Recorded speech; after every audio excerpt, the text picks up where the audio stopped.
So buyer client servicing, here's the closing process. No matter where you are in the business, even if you're early to or sort of young in the business, you want to make sure that you have someone handling your closings. Yeah, I mean, of course, you want to make sure that you know how to do the closing process. But if you're looking to build a business, you probably have some D personality. If you got into real estate, you probably have some I as well. But a DI personality was not created to handle closings. So that's sort of the backdrop to this conversation. Not only that, but the pay for this position is probably anywhere from $15 to $25 per hour in most markets. If you think dollar productive activities, and your time is worth anywhere from 100, call it even $75 an hour, which is 150 grand a year, to 250, which is 500,000 per year, somewhere in there, your time is worth at least 5 times what you could pay someone to handle the closing process for you. And they're likely better suited for that process than you are. So at a minimum, you're losing about $80 an hour if you're handling your closing files. And you really have to start thinking about it. Even if you're in a cash flow crunch where you can't see yourself bringing on an admin, maybe it's a per transaction outsourcing of closings. But you really have to start to think outside of the box here, and that you're actually losing money when you spend time closing files.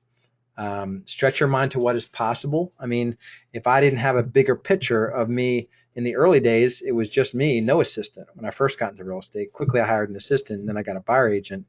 My first buyer agent was about 2 years after I got into real estate. But I was always thinking about and getting less and less patient or more impatient about what my time was worth and how much time I was spending in tasks that were that could be outsourced. So let's take action here as we sum up this second module on our buyer system. So take action, change your business and your life. So at this point, you really should have or should be establishing a consistent internet buyer lead source.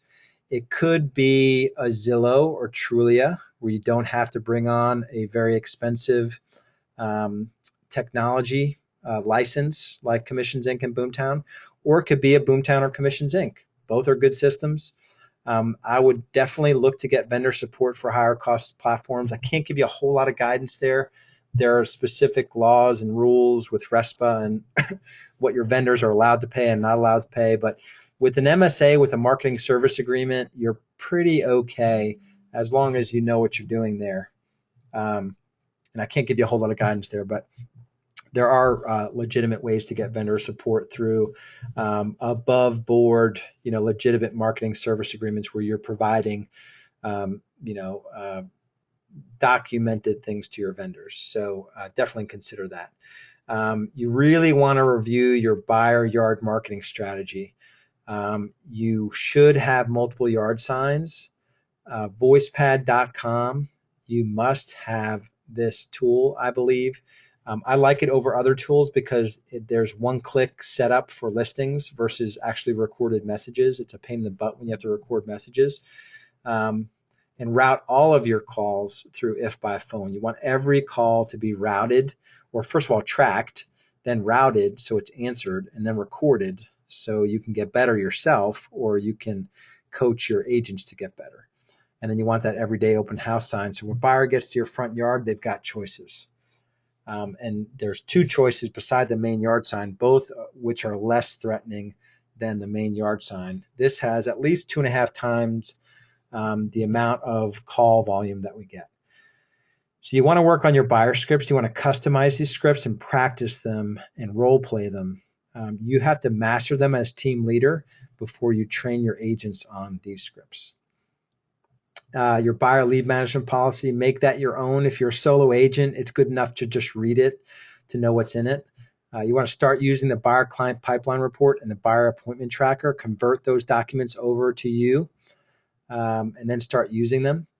You want to customize the buyer presentation and the buyer packets, including those referral cards. Again, if there's nothing you learn from me, please take the referral cards. This year, we're tracking 40% of our business. I think we're at 100 and 65 or so sides. I think there's like 58 or 57. At last I checked, it was between 35 and 40% are repeat referral, asking for referrals actively. So we've done a really good job of that. So I don't maintain that buyer presentation. I don't have a native version of it. So you can have your graphics guy put it together. You can email us at clientcare@larshedenborg.com, and I can give you the name of the one that we use currently. But you want to make sure that you have a legitimate presentation of your services.